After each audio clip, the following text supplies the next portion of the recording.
up, YouTube? My name is Lexi. Welcome back to my channel.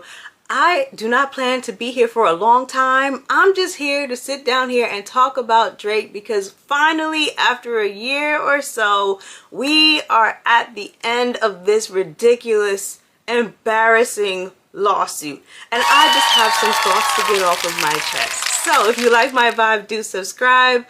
I won't be very long. Let's get into the video. Today, Judge Jeanette Vargas has put us all out of our misery and has finally dismissed Drake's lawsuit against UMG over Kendrick Lamar's Not Like Us. I am very proud of this outcome, very happy for this outcome, and I hope that Drake goes somewhere to sit down and heal, because I'm not understanding, and this really hurts my heart because Drake, not even Drake, okay, Aubrey. And I'm a day one fan of Aubrey, okay? I've been riding with Aubrey since he was on Degrassi, since he was Jimmy in that wheelchair, since his first song, A Replacement Girl. I have been there and grown up with this man, okay? I've been so disappointed watching him. Just watching as he has climbed the ladder of success, like the quality of his music has gone down, everything has gone down, his responses to things have gone down. He has just been so out of touch with reality, so out of touch with just, you know, concepts and things like that or whatever. Like, just to see that he hasn't evolved, he hasn't changed, he hasn't grown, it's very disheartening to watch somebody that I actually admire crumble to the way that he has crumbled. It's very sad.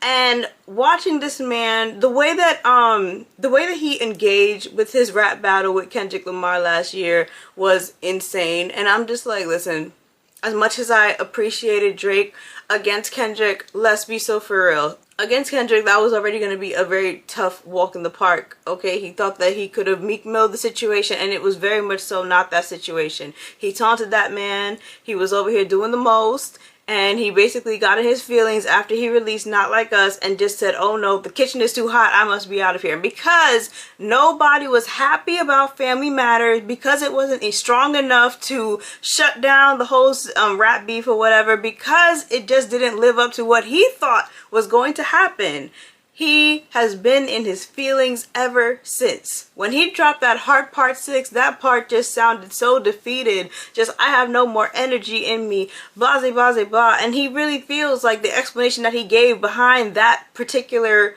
record was enough to say, I won because this guy is just over here defaming me. Like, I study rap battles for a living. I understand that that's a very uncomfortable thing to be said about you. I have complete empathy over that because I wouldn't take it too lightly either if somebody was saying that about me.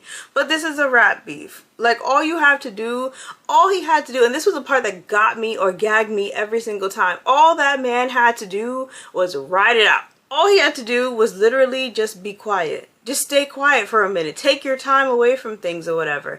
And the whole thing would have died down. Every step that he took, from the crying on stage, from flaming like LeBron James, from, you know, burning bridges with all of his friends, from sitting down here just being like, oh, nobody in the industry is my true friend, like, all of these mental breakdowns, that did not help his case. That didn't make anybody feel empathy for him. That only made us all look at him and be like, yo, dude, you are spiraling. Are you okay? Get some help. Find something to do with yourself.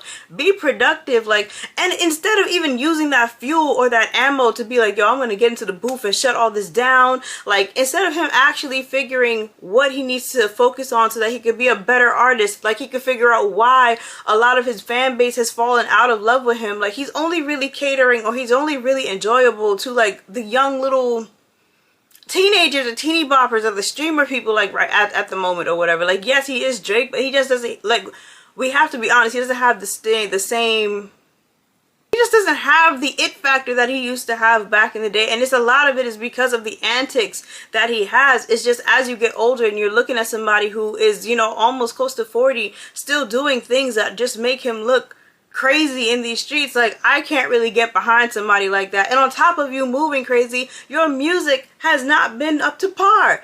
I can't really get behind somebody like that. You know, I don't care whether you're Drake or whatever. Like, I don't respond well to those kind of movements in a man, regardless. So, you know, this is what it is. So now we are sitting down here and we're looking at the situation, and I guess he's gonna try to appeal it, but it just needs to be a case done situation. Like, for him to have even taken this whole matter to court, all because we already know how this would have went. If Family Matters had gotten the same boost and the same replay value as Not Like Us, we wouldn't have a lawsuit. We wouldn't be going to court. We wouldn't be having temper tantrums. We wouldn't be having any of that or whatever. Drake would be sitting out here on his victory tour, victory run, just feeling like, you know, I'm the man, I'm the man, I'm the man. This is the problem when you surround yourself with a bunch of yes men. This is the problem when you surround yourself with a bunch of people who don't call you out on your shit.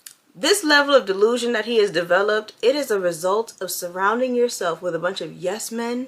It is the result of surrounding yourself with your money and thinking that you're the man. Like, this false sense of ego. His ego tripped him out of his spot, because where does he even go after this situation? You can't sit down here and come over here like you just lost this crazy lawsuit that you brought up. You're getting clowned for the lawsuit. You're getting clowned even more now because you lost it. You're getting clowned because of Not Like Us, which I'm pretty sure is probably going to go through the charts again, because every time something ridiculous has happened with Drake, Not Like Us goes back to the charts all over again. You are releasing trash music. Your project is probably going to be on ice because obviously your label is upset with you, and your label also controls your circulation, etc., etc. Like, we're not going to sit down here and act like Drake didn't just, you know, cause a humongous problem for himself. And on top of that, the most important part of it all, your fans are somewhat turning on you, or your fans are looking at you like you are crazy. And now it's just like, we don't respect you at the end of the day. So Drake, good job. Stupid. Just stupid. And you know what's worse? Like, Drake is an example of when you, like, just looking at the demeanors between Drake and Kendrick Lamar. Drake spiraled. Drake is a great example of what lack of self-control produces. Chaos, you know, false ego, discomfort, insecurities, etc., etc. Kendrick is sitting down somewhere, millions of people, worldwide tour. I went to his tour in May, so I'm just like, I still can't believe that he's still like on this worldwide tour or whatever, moving around and, you know, getting all the love and all the credit that is definitely owed to that man. He is still #1 in hip-hop and whatnot. Like, I'm just so proud of him, and I'm proud because, like, I've been listening to him ever since, like, Good Kid, Mad City, and he has been really just an amazing writer, amazing artist. The development of him, like the progression that he has, like all in his music, you could just hear the growth. Like, I love that.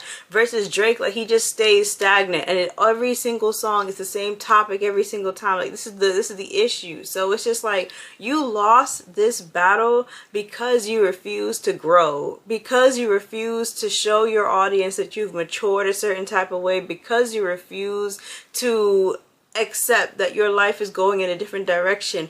Even being honest with your fans about, like, where you are at in terms of your manhood, in terms of your family. Like, we want to hear different subject matters from him, but he refuses to grow, and he refuses to give us any of that. So then he's over there looking like the guy in the club with the jorts that just refuses to grow up.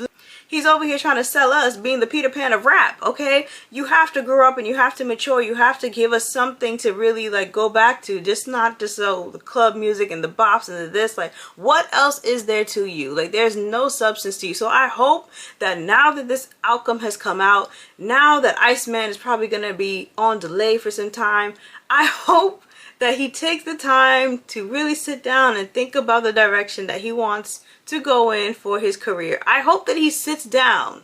I hope that he just sits down. Just shut up. Don't do anything. Don't make any music. Just sit down and reevaluate and come out with something that's going to really shock the world, shock your fans, make us all fall in love back with you again for your art. We don't want to fall in love with you for your antics. We want to fall in love with you again for your art. Drop it in the comments. Let me know what you think about the outcome. I am very happy, obviously, and I really hope that he takes the time to just really do some self-evaluation, because I would love to embrace the new reformed, evolved version of Drake going forward. So drop it down in the comments, let me know your thoughts. I look forward to seeing you in the next one. Mwah! Take care.